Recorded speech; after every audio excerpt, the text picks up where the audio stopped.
Well, hello everybody. My name's Todd Edgerton.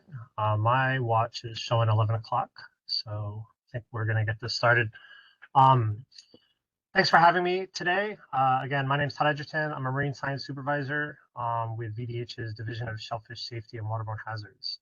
So I'm happy to be invited to your lunch and learn and plan on going over a little bit of an overview of what we do within our division. With a focus on emergency responses. I'll put this up at the end again. Donald wanted me to remind you that if you're joining by Polycom, registered and trained, to email eprtraining@vdh.virginia.gov. Before I get too far, everyone hear me okay? Can I get a thumbs up? Or Yes, I can hear you. All right, excellent. Okay, so next slide. So shellfish safety and waterborne hazards. So we're talking oysters and clams. This is big business in Virginia. This is particularly grown within the last 10 or so years. And I don't know if anyone is aware, but Virginia is #1 on the East Coast for oysters and first in the country for hard clam aquaculture production. So with all of the serious potential health risks that are associated with shellfish consumption, all states, not just Virginia, that take part in the interstate commerce of shellfish are governed by the Interstate Shellfish Sanitation Conference, the ISSC. So that includes all the states, the industry as well, the shellfish industry, and the US FDA. That forms the National Shellfish Sanitation Program. That was established about 100 years ago.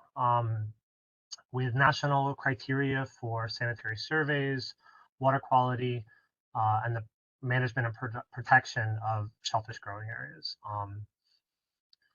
with the overall goal of protecting the public health of the shellfish consumer. So in Virginia, this work's done by us. And so we're, again, VDH's Division of Shellfish Safety and Waterborne Hazards. And then we work alongside the Virginia Marine Resource Commission. So VMRC are the uniformed enforcement officers that take part in this, and then we are also on the health and public policy side. We have 3 field offices. So we have one here in the Northern Neck in Kilmarnock, Virginia, one in Eastern Shore in Accomack, and one in Hampton Roads. And so I'm located in the Norfolk office. And then there's also a central office in Richmond. We have a total of 31 staff, including field staff, lab staff, office, and we inspect, conduct over 1,200 shellfish and crab plant inspections per year, and classify over 1.5 million acres of shellfish waters. So a huge amount of work that's going on across the state. Put up an org chart because I was curious too to see where we all kind of fit in with each other. So we're again here, and I should point out also that I know that some of these slides will have small text, so I've shared a PDF with Donald that I think will get distributed as well. So if you have any questions, feel free to ask me afterwards, but you'll also have a copy that you can look at on your own leisure. So here we are, Shellfish Safety Waterborne Hazards. Our division director is Danielle Schools, and we're part of OEHS, the Office of Environmental Health Services, with Julie Henderson as our office director. And then, like you, within Office of Emergency Prep, we're both under Bob Hicks in the Population Health and Preparedness. So again, what do? We're doing all sorts of work. Again, a lot of it I'm not even going to talk about today. Involves the inspection of shellfish processing plants for sanitary conditions and proper management of health risks there. But I'm going to focus on the shellfish growing area management. So this involves the routine classification and sample collection. So we have over 2,000. I think we have 2,500 seawater stations throughout the state, throughout Chesapeake Bay, Eastern Shore, and its tributaries. We visit those on a monthly to bi-monthly basis, at least 6 times per year. We take water samples. So we have a fleet of boats at those field offices where we're sending a crews out there. bringing them back. So each of those offices, those field offices, are laboratories as well. And we're analyzing then those samples for fecal coliforms. So that's a indicator of microbiological contaminants. And then based on those results, following the national criteria from the National Shellfish Program, as well as other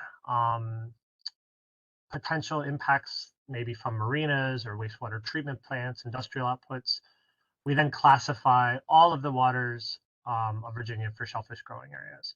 So that means some areas are open, some of them are conditionally open, which means that we allow harvest during certain conditions, but close in others.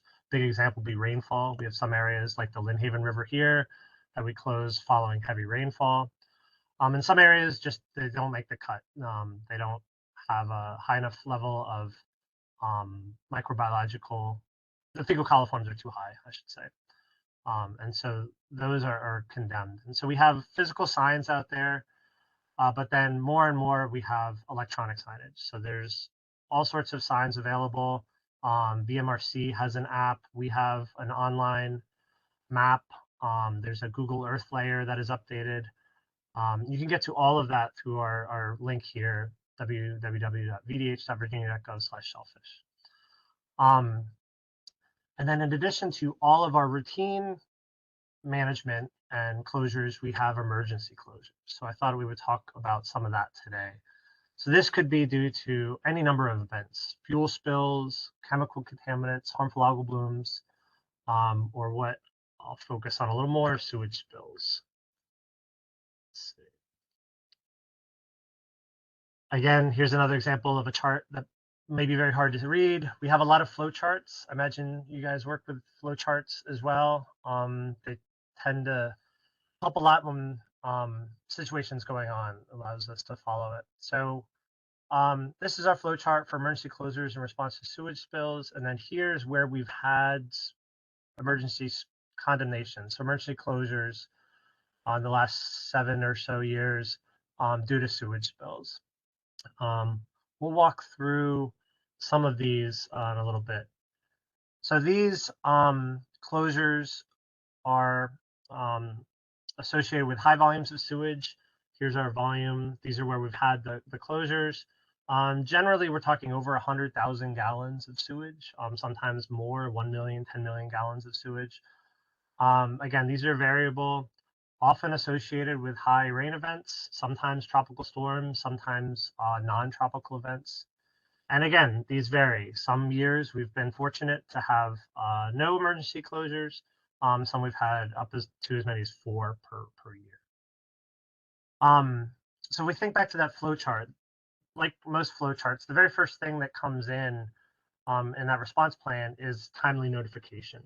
And so this is really important, obviously, regardless of what you're trying to respond to. But the sooner that we can get some sort of notice, the faster that we can get a closure established and shut down harvest. And that's really what our goal is. If we're not able to get that harvest shut down and instituted quickly, then some contaminated product potentially might be harvested, and then we're forced to institute a recall to make sure that people aren't eating that and then getting sick. And recalls have a higher risk to public health, also a much larger impact to the industry as well.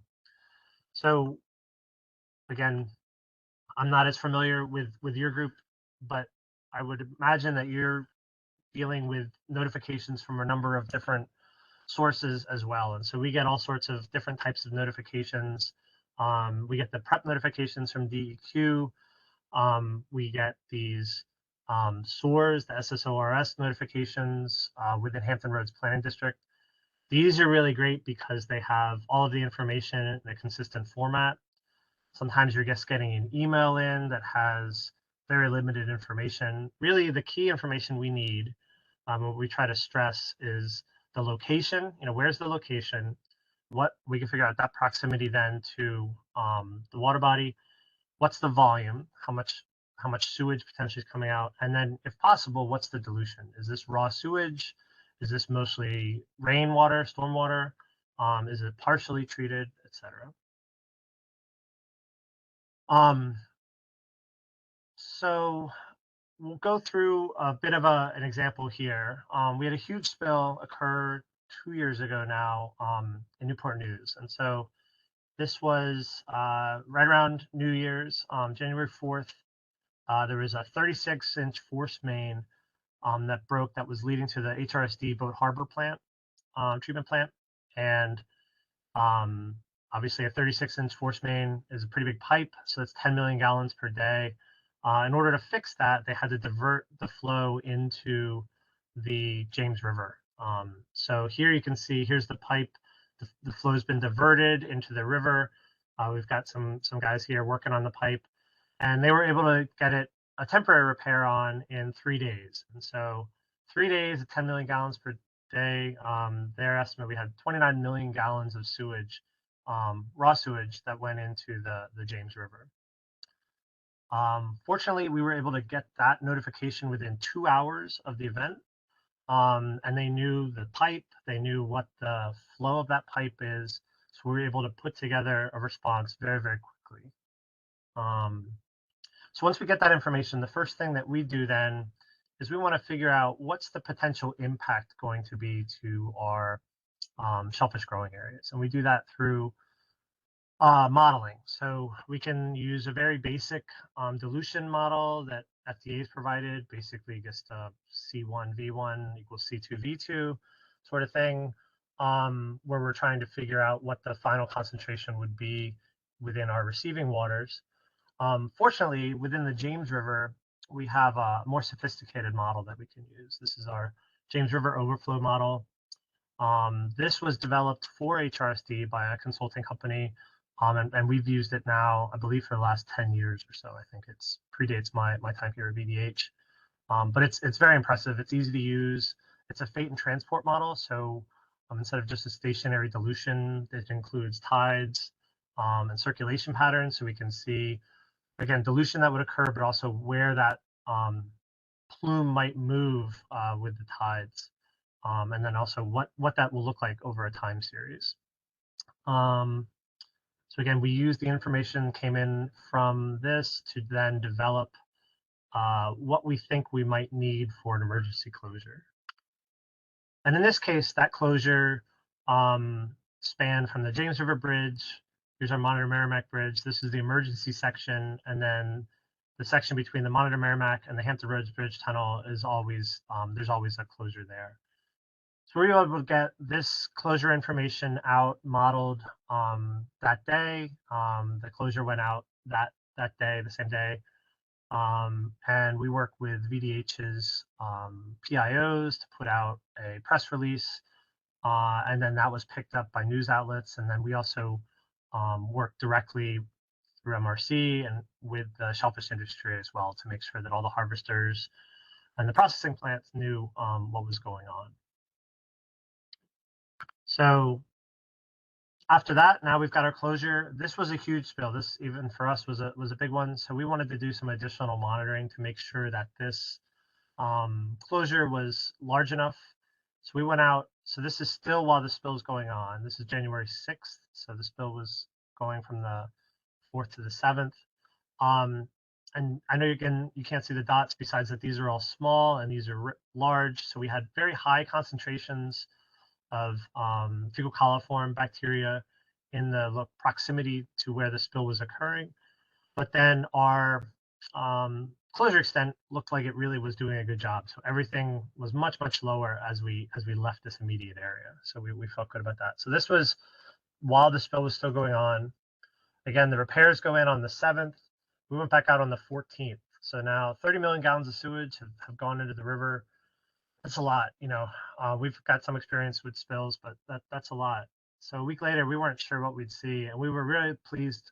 We know there's a lot of flushing, but even with 30 million gallons, we were pleased to see that a week later, our water quality was back to background levels. So very quick relative return to background concentrations in terms of water quality following that spill. But we have a shellfish closure out, and shellfish closures require not just water sampling, but shellfish meat sampling as well. So again, that's a criteria that's within the National Shellfish Sanitation Program. So you can go back out, you can collect oysters, we did some collections ourselves. This is from our boat. We worked with MRC, we worked with local watermen.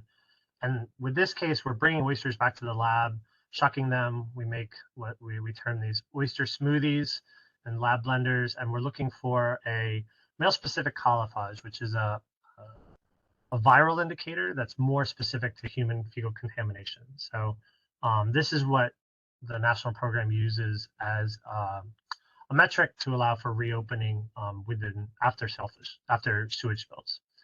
In many cases with other spills, we've been able to open using this test, a week or so after that spill has stopped. In this case, in part due to the volume, but also in part because of the cold weather, these oysters didn't really show purging. And so we were testing oysters for weeks and weeks, and then it took several months before we were able to actually reopen this particular closure where the animals were pumping and the contaminants were reduced. But in many cases, we were able to reopen, generally about a week after the spill has ceased. All right, so that was a lot. That was our shellfish safety component. So in addition to that, we've got 2 other dedicated staff that are part of our waterborne hazards program. So we are now, for the last several years, the Division of Shellfish Safety and Waterborne Hazards. Prior to this group coming over to our shop, they were within the Division of Epidemiology. They were environmental epidemiology over in the Office of Epi. So there's a lot of different things that waterborne hazards do as well, all focusing on the public health of swimmers and recreational waters.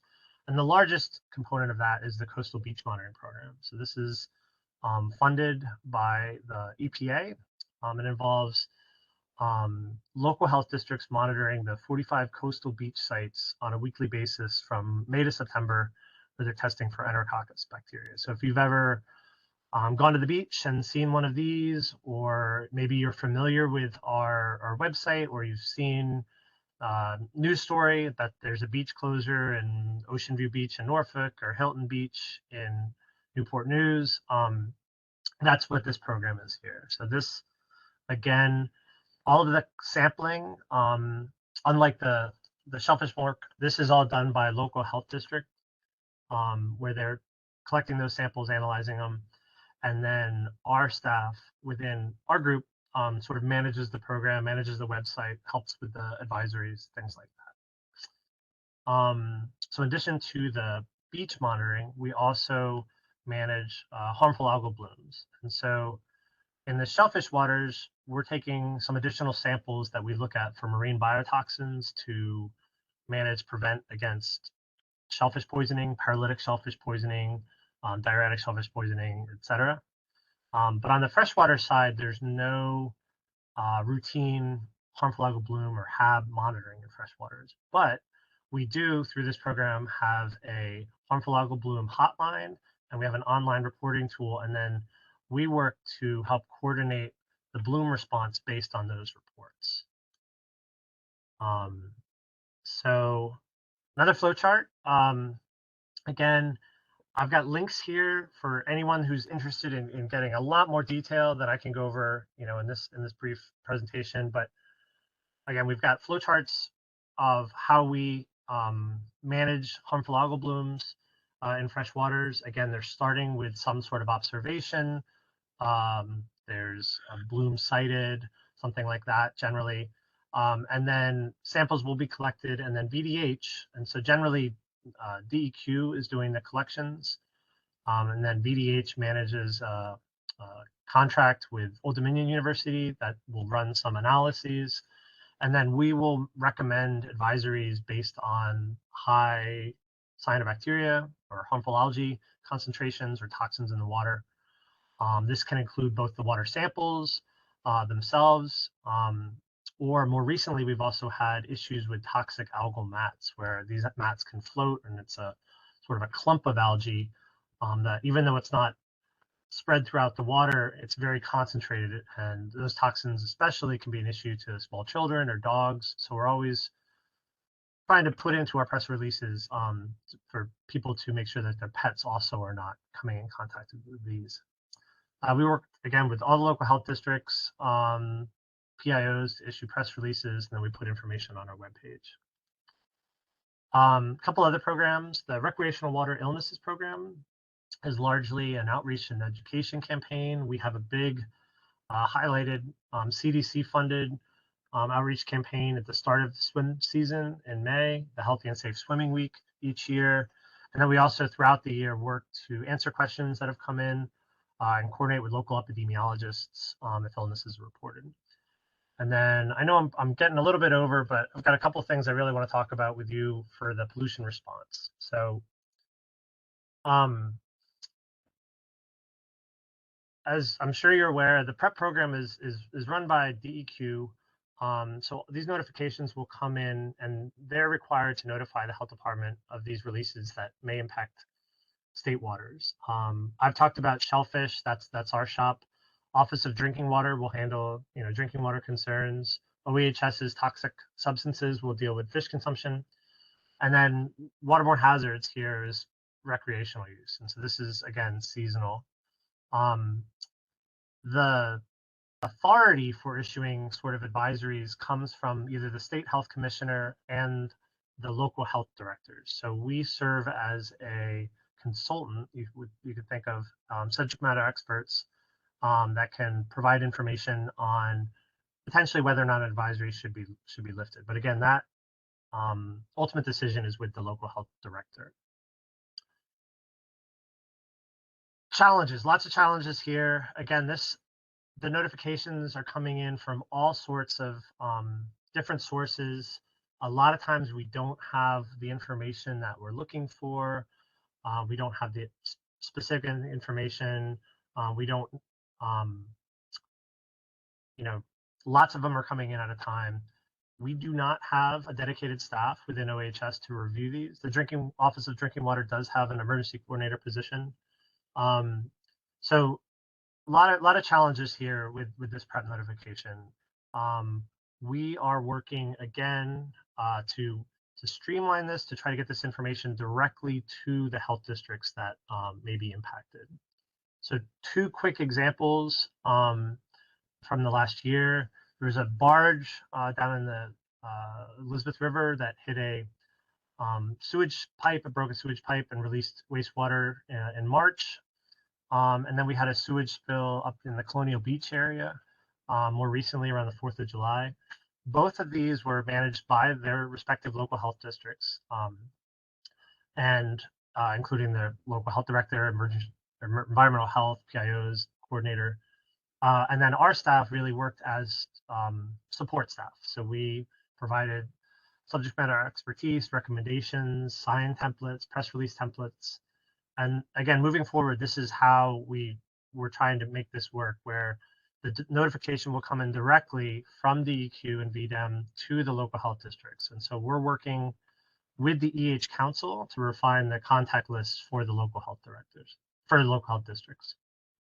And then finally, we have lots of information that we share during these events.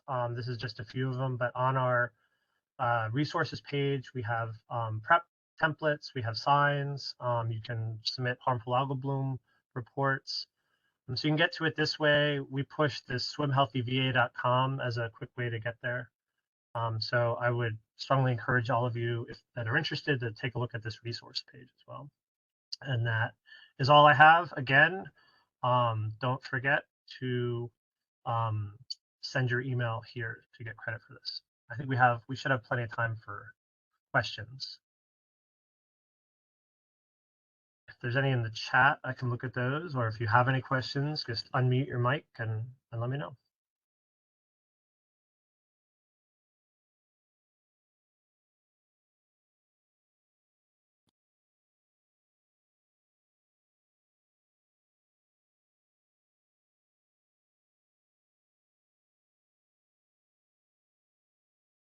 Hey, can you hear me? Yes.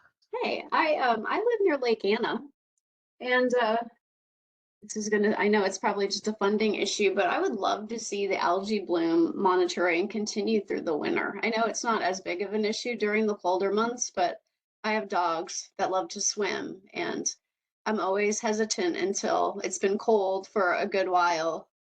And I'm always disappointed that I don't have a resource to check. Is that just a funding issue? I lost you for a minute there. Okay.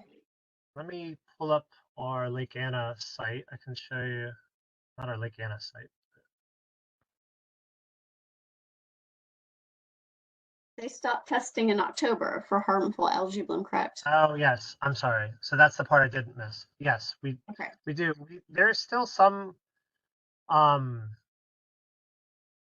so LACA, you're familiar with LACA?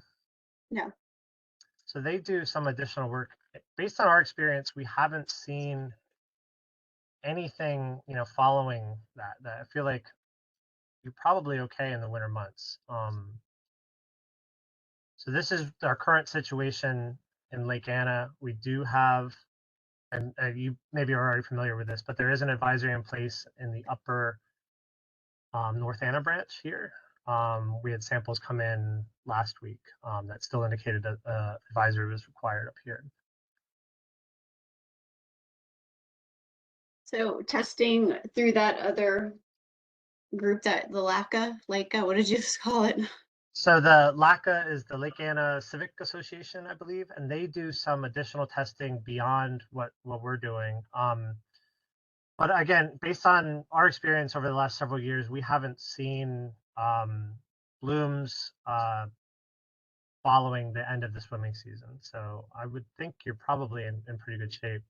Generally, our overall recommendation is if you see the discolored water, especially in that case, if the water's green, if there's scums, to avoid that. So if you're not seeing that, you're most likely in pretty good shape. Is there a percentage that of time that I know an algae bloom can be present when there isn't the I can't say it, discolorization. Sure. But is it like, 99% of the time there'll be a discolorization? Is there a number you can put on that? I'd hate to go out that far, but in terms of where we've seen the toxins in Lake Anna, because we have had years now of samples from Lake Anna, you could definitely have algae when there's not discolored water, but I would say we have not seen toxins in the absence of a visible scum. I don't think I want to put a percentage on that, but I don't believe we've seen that. So Okay, thank you. yeah.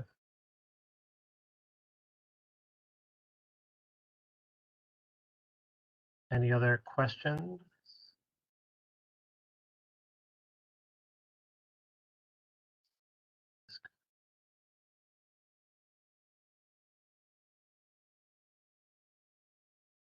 Will these slides be available to us after the presentation? Yes. Thank you. I sent Donald PowerPoint or PDF versions.